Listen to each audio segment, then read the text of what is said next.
How have they done? Are you better off?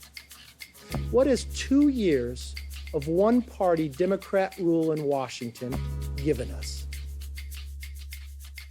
That was one of former President Donald Trump's biggest allies, Congressmember Kevin McCarthy.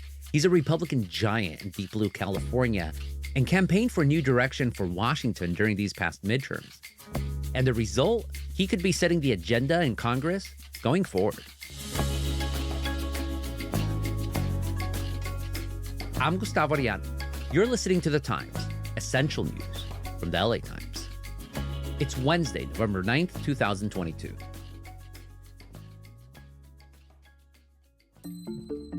Today, as part of our coverage of the 2022 midterms, the results, what they say about the power shift in Congress, the election in 2024, and the Republican leader at the center of it all. My colleague Jeff Fleishman wrote a profile of Kevin McCarthy. Jeff, welcome to Times. Thanks. Good to be here. So now the ballots are closed, but the results are unclear. There's going to be weeks probably of counting ballots. What pushed Republicans so close to a possible victory? Well, a huge backlash against the Biden agenda. I mean, you had a real grassroots conservative movement within the House and across the country. McCarthy says Democrat policies have forced Republicans to ask people, can you afford it? Can I afford to fill up my tank? Can I afford the food, the milk? Can I find baby formula? You had inflation. You had all these factors cascading against the Biden administration. In the past 2 years, Joe Biden has launched an assault on the soul of America, on its people, on its laws, on its most sacred values. And you still had former President Trump, who's still a factor in Republican politics, and all that coalesced together. What can we expect for the future of Congress? I think you're going to have questions on everything from voting rights, abortion rights. This is going to be just a complete coming after anything that Biden stands for and to derail his presidency for the next 2 years. I don't see much in the art of bipartisanship coming out of this. How much of a role did McCarthy play for Republicans in this past election cycle?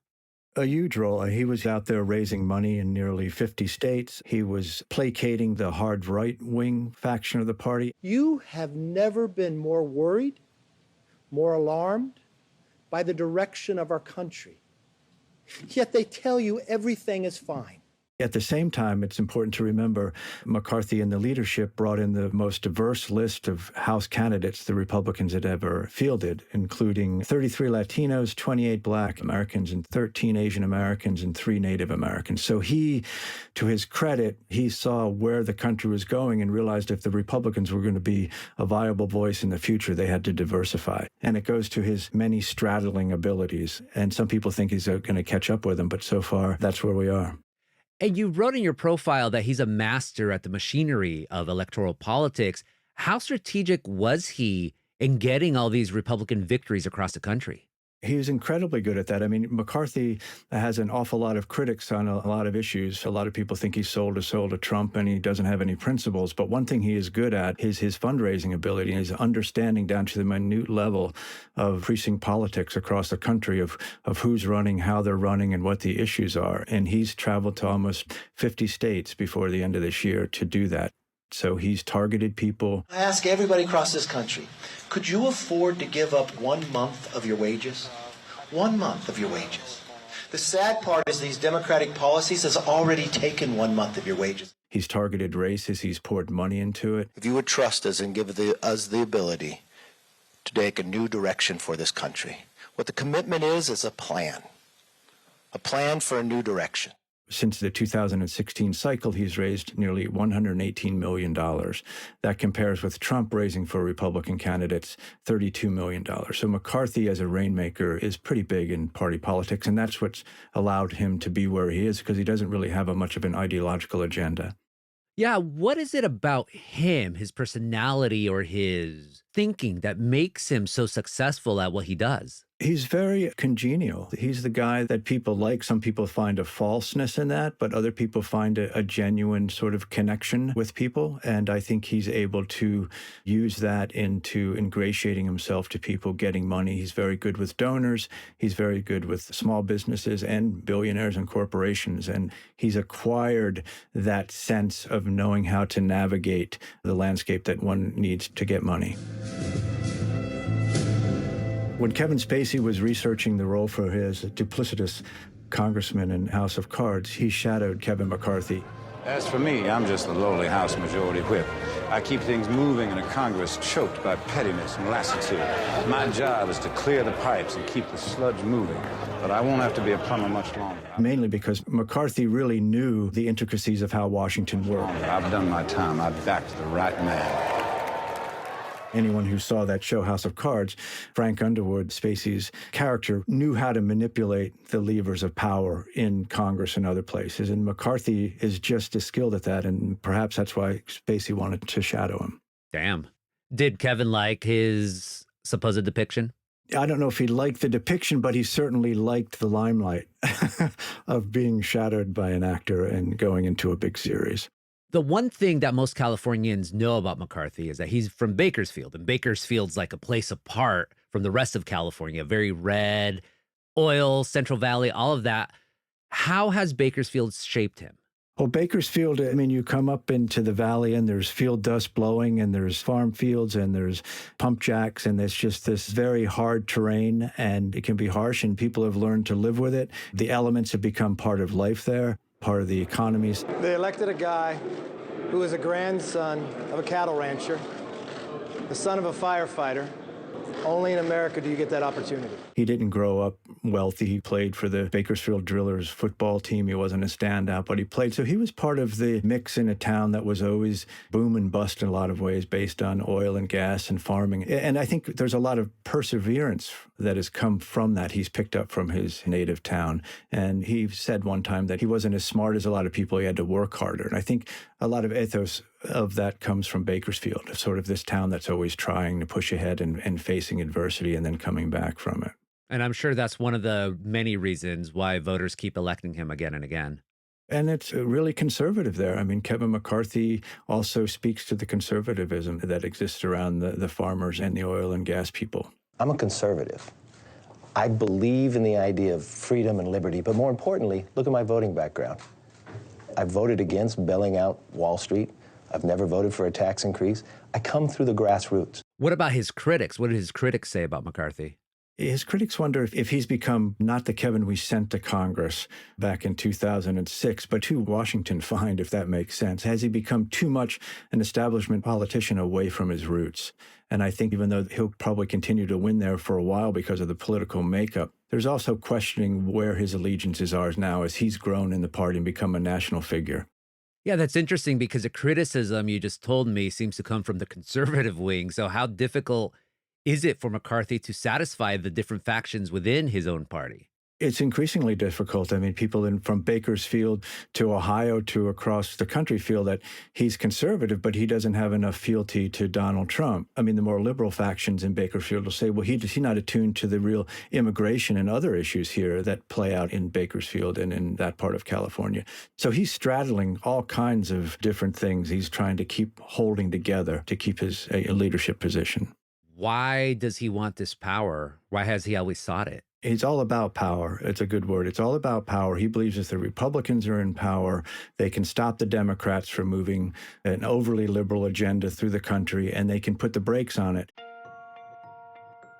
But what do you do with that power? And that is the question. I think a lot of people are asking, okay, if Kevin McCarthy gets power or has power, what is he going to do with it? What is the Republican vision for the country outside of returning to the basic conservative ideals of lower taxes, tougher on immigration, and doing things like that? That's fine, a lot of people say, but how do you articulate that? And what do you really stand for?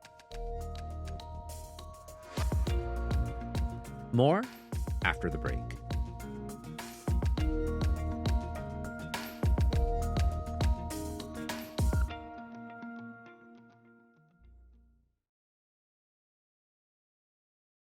Jeff, so how did McCarthy get to his current position that he has in Congress right now, his power? Like, how was he at the beginning when he entered, and how did he get to this place?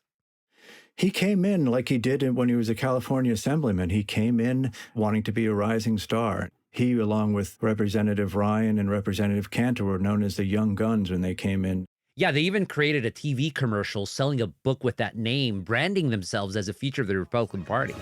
Together, they are ready to make history. Together, they are the Young Guns. Innovative, energetic, forging new solutions. McCarthy came in 2006. By 2010, these three guys were designing a thing to derail the Obama administration and that agenda, and they were about dismantling that. And he was known as the strategist among those three. He's not an ideologue. He doesn't have a great vision, but he knows strategy, and he knows how to deploy troops and get things done. He's big on rules and procedures. He knows the intricacies of how the House works. And so by using that, he's become invaluable to Republicans, even though a lot of Republicans, the moderates say he's too conservative. The conservatives say he's not conservative enough, but he brings money and organization to the table, which is a lot of things politicians don't like to do, but he'll do it. So was being the minority leader, having this position of leadership for the national GOP, was it something that McCarthy was always seeking? Yes, McCarthy's been on an attack since he came to Congress in 2006 to become House Speaker, a position he almost had in 2015 when John Boehner was pushed aside by the Tea Party element. And McCarthy also faced the blowback from that because he was supposed to be Speaker. The Republicans went into a lunch and he was supposed to be coronated, and he came out and withdrew. I think there's something to be said for us to unite. We probably need a fresh face. I'll stay on as majority leader. But the one thing I found in talking to everybody, if we are going to unite and be strong, we need a new face to help do that. One of the big things McCarthy has dealt with is his relationship with former President Trump. Trump famously called him my Kevin. What's their current relationship status? That is like an ever-spinning roulette of strange emotions. I mean, they're close, they're not close. It depends on Trump. If Trump feels that McCarthy's giving him enough devotion, he loves him. If he's not, he was very mad at McCarthy right after the January 6th insurrection when he didn't feel McCarthy came to his aid right away, and he was really lambasted McCarthy in public and in private, and that which forced McCarthy to fly down to Mar-a-Lago a couple of weeks later to kind of patch that up. McCarthy has always known, at least when Trump came on the scene, that Trump was a lodestar of the Republican Party. And if he wanted power, he had to attach himself to Trump. And he has done that at the expense of what a lot of people who knew him years ago when he was a California assemblyman saying he sold his soul. But even in selling his soul, if you take that version, it's like a whack-a-mole kind of thing. Trump just keeps whacking him, then loving him, and then whacking him. But they somehow have worked out this relationship where they're mutually beneficial to one another. Both men really believe they have the power to persuade and bring people to their way of thinking. And so they've aligned through opportunity and circumstance. You mentioned that McCarthy had to fly down to Mar-a-Lago right after January 6th insurrection. So how did McCarthy respond to the congressional hearings on that and Trump's role in the insurrection? McCarthy was in the Capitol when that happened. He fled the Capitol. There was fear. He experienced what everyone else did. In the immediate hours and day after January 6th, McCarthy came out on the House floor and condemned the attacks and everything else. Let me be clear. Last week's violent attack on the Capitol was undemocratic, un-American, and criminal. Violence is never a legitimate form of protest. And he said Trump bears some responsibility. Then as the days went on, in private recordings, we heard that he said what Trump did was atrocious. Yeah, but what the president did is atrocious and totally wrong. In the early days of that, when some of the centrist billionaire donors and some more moderate Republicans like Cheney were saying, okay, now's the time we can dump this guy. We can get rid of Trump and move back to conservative politics, but without the sideshow of Donald Trump. I'm going to be very focused on working to ensure that we do everything we can not to elect election deniers. McCarthy was inclined that way for a while. Then a couple of days went by. He said Trump should resign. It would be my recommendation you should resign. I mean, that would be my take, but I don't think he would take it. But I don't know. That impassioned and fired up the conservative right wing of the party, saying that he was abandoning Donald Trump. Donald Trump got very angry. So then McCarthy backtracked, and he became silent on Trump while condemning what happened at the insurrection. And a few days go by, and he really realizes that Trump's popularity is not faded, despite what we just witnessed in the nation's capital. And that's when he knew that he's going to realign himself with Trump. And then he flew to Florida and made things right, because he still saw Trump as being integral to Republican success in the current midterms. More after the break.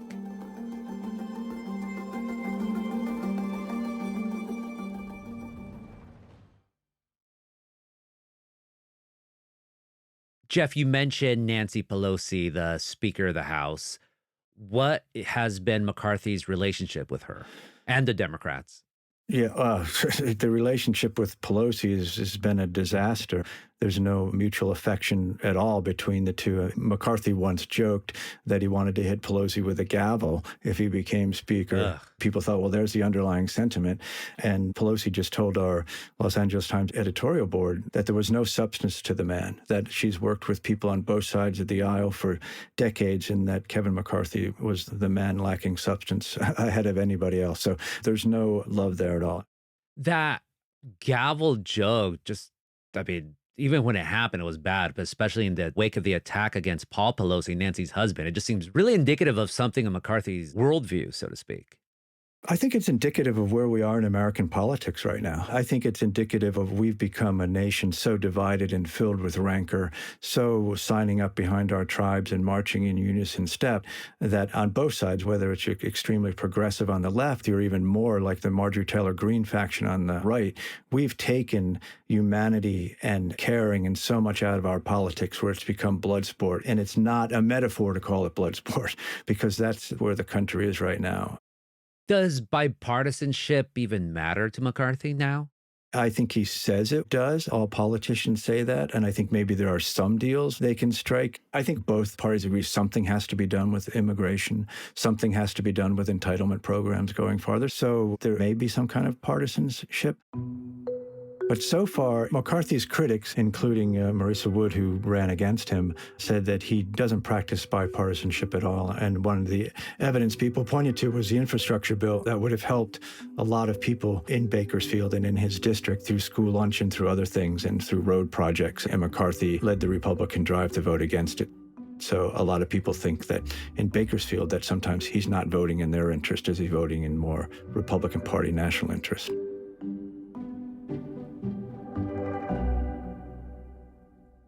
Finally, Jeff, the presidential elections are in 2 years. McCarthy's at the top of his party, basically. What role is he going to play for those elections?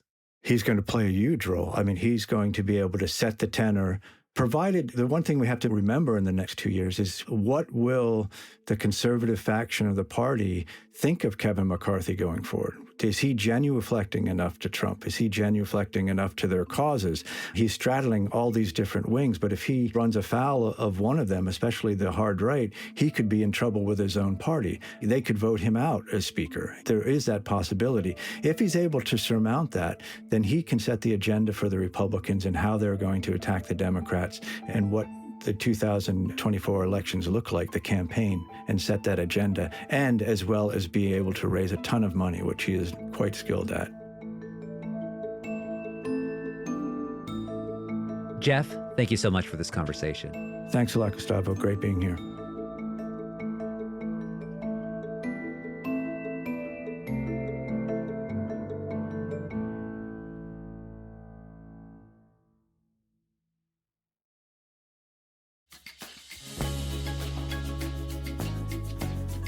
And that's it for this episode of The Times.